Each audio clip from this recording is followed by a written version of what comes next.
देखिए ये पोस्त दाना है, ये साफ़ किया हुआ है, यानी कि पानी में भिगा के नीचे मिट्टी रुक जाती है और पोस्त दाना आ जाता है। उसको निकाल कर छलनी में और कपड़े पे या फिर किसी टॉवल पर ड्राई करने रख देते हैं पंखे की हवा में। वो सूख जाने के बाद ये साफ़ की हुई पोस्त दाना है।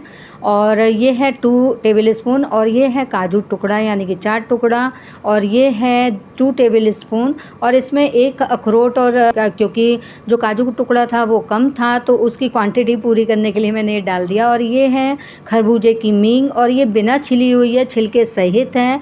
ये मैं पहले भी कई रेसिपी में यूज़ कर चुकी हूँ, तो ये आपको तरीका पता होगा, नहीं है तो इस रेसिपी में देख लीजिए। और देखिए ये लिया है मैंने 4 टेबल स्पून और इन तीनों चीज़ों को यानी कि पोस्त दाना, खरबूजे की मींग और ये काजू टुकड़ा, अखरोट और ये बादाम, इन तीनों चीज़ों को हम 4 से 5 घंटे भिगा देंगे।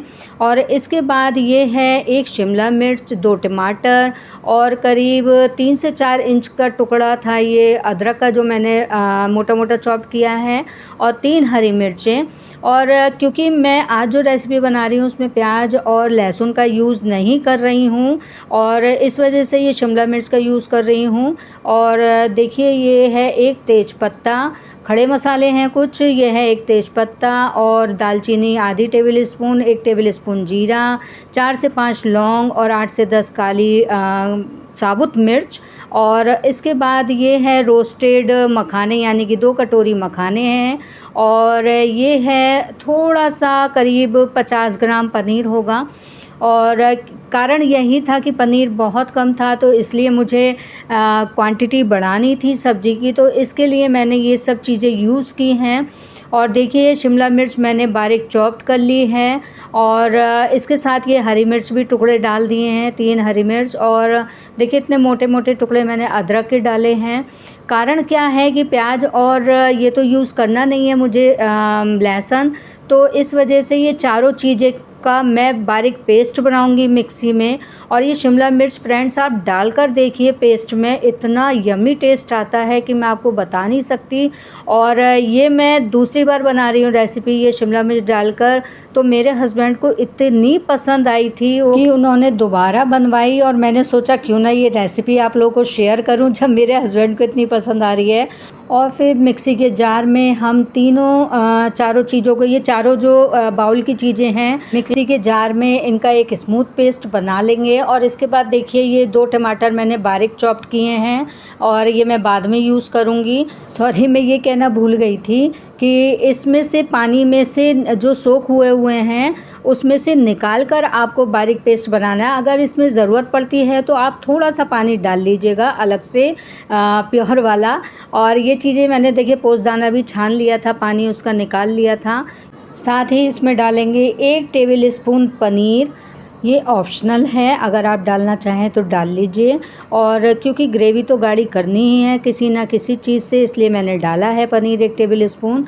और इसका एक स्मूथ पेस्ट बना लिया और पेस्ट बनाने के बाद हमें इसे स्ट्रेनर में छानना है।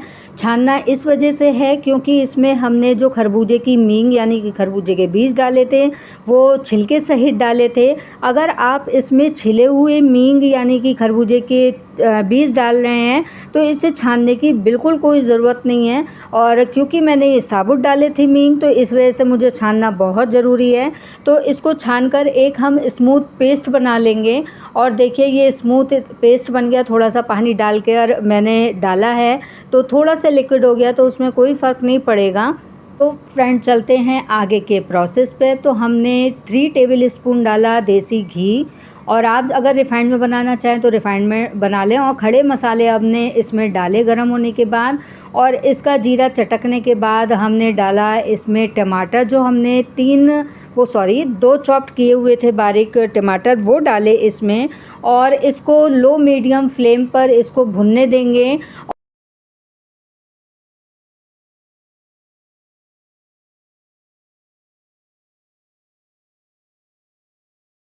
और इसके बाद इसमें डालेंगे कुछ बेसिक मसाले यानी कि 1/4 टेबल स्पून डालेंगे लाल मिर्च, क्योंकि इसमें हरी मिर्च डली हुई है फ्रेंड्स, काली मिर्च भी है तो। और अगर आप डालना चाहें तो डाल सकते हैं। और 1/4 टेबल स्पून डालेंगे धनिया यानी कि सूखा धनिया। और इसके बाद 1/4 टेबल स्पून डालेंगे गरम मसाला। और इसमें डालेंगे 1/4 टेबल स्पून हल्दी। ये ऑप्शनल है, अगर आप पसंद करते हो तो डालिए, लेकिन हमारे यहाँ बिना हल्दी के सब्ज़ी नहीं बनती है, तो इसलिए हमारा हल्दी डालना बहुत ज़रूरी होता है। और इसके बाद लो मीडियम फ्लेम पर हम ये तेल छोड़ने तक इसको भूनते रहेंगे लो फ्लेम पर। और देखिए साइड में घी छोड़ दिया है टमाटरों ने, और इस स्टेज पर हम इसमें डालेंगे 2 टेबल स्पून थोड़ा चम्मच से चलाया हुआ दही। और इसके बाद ज़्यादा अगर हो तो आप ज़्यादा भी डाल सकते हैं, मेरे पे अवेलेबल नहीं था ज़्यादा दही, तो इस वजह से मैंने 2 टेबल स्पून ही डाला है। और इसको लो फ्लेम पर लगातार चलाते रहेंगे। देखिए साइड में ये घी छोड़ दिया है। इस स्टेज पे आने पर जो हमने मिक्स बनाया था यानी कि स्मूथ पेस्ट, वो डाल देंगे हम इसमें। और इसे डालने के बाद लगातार चलाते रहेंगे जब तक ये एक मतलब खौला आ जाए, यानी कि एक उबाल आ जाए, तब तक हम इसे हिलाते रहेंगे धीरे धीरे। और एक देखिए उबाल आने लगा है। इस स्टेज पे हम डालेंगे कश्मीरी लाल मिर्च आधी टेबल स्पून। और ये आपके पसंद, ये तीखी तो होती नहीं, आपकी पसंद है आपको कितना डालना है, तीखा कितना करना है। और इसके बाद हम डालेंगे आधी टेबल स्पून शाही पनीर का मसाला। और इसके बाद हम इसको अच्छे से मिक्स करने के बाद देखिए जितनी ग्रेवी हमें रखनी है उतना हम गाढ़ा रखेंगे, बाकी आप थोड़ा सा पानी डाल सकते हैं क्योंकि ये ठंडी होने के बाद भी गाढ़ी हो जाएगी, यानी कि थिक हो जाएगा इसका पेस्ट। और इसके बाद देखिए मैंने 1 से 1.5 कप इसमें पानी डालूंगी, थोड़ा आप डाला और डालूंगी। और एक उबाल आने के बाद हम इसमें मखाने और पनीर डाल के थोड़ा सा ढककर रख देंगे। और ढकने के बाद एक उबाल आ जाए, देखिए जितनी हमें इसको थिक रखना है उतना हम पकाने के बाद इसको बंद कर देंगे। देखिए थोड़ी सी बस इतना ही रखना है, क्योंकि रखने के बाद भी ग्रेवी थोड़ी थिक हो जाएगी। और इसके बाद हमने थोड़ी सी कसूरी मेथी क्रश करके डाली, और इसका टेस्ट और इसका फ्लेवर इस सब्ज़ी में बहुत ज़्यादा यमी लगता है। और फ्रेंड्स जो ये शिमला मिर्च डाली है आप एक बार बनाकर देखिएगा, और इस शिमला मिर्च का जो एक फ्लेवर आता है सब्ज़ी में इतना टेस्टी कर देता है सब्ज़ी को, पता ही नहीं चलता कि ये बिना प्याज और लहसुन की बनी है, बहुत यमी बनती है। और इस स्टेज पर हम इसको बंद कर देंगे फ्लेम को। और इसको लिड ढक रही थी, तभी मुझे ध्यान आ गया कि लिड अगर मैंने ढकी तो जो पानी इसका जो भाप जो बना हुआ है वो इसमें गिरेगा, तो इस सब्ज़ी का टेस्ट ख़राब कर देगा, तो इसलिए मैंने इसको ऐसे ही छोड़ दिया है। और इसके बाद देखिए इतना गाढ़ा या इतनी थिक रखी है मैंने इसको। तो फ्रेंड्स आपको कैसी लगी ये रेसिपी? आई होप आपको पसंद आई होगी। लाइक कीजिए, शेयर कीजिए, सब्सक्राइब कीजिए, और एक बार आप बनाकर देखिए फ्रेंड्स, फिर आप बार बार यही बनाएंगे, क्योंकि यूं ही मेरे हस्बैंड ने दोबारा ये रेसिपी या दोबारा ये सब्ज़ी नहीं बनवाई इसी वजह से कि उन्हें बहुत टेस्टी लगी थी। और तभी मैंने ये रेसिपी आप लोगों को शेयर की है। और आप बताइएगा बना के कि आप लोगों को कैसी लगी, कमेंट्स बॉक्स में ज़रूर डालिए इसके रिव्यू। और आगे मिलते हैं इंटरेस्टिंग टॉपिक पर, इंटरेस्टिंग वीडियो पर। So take care, bye bye.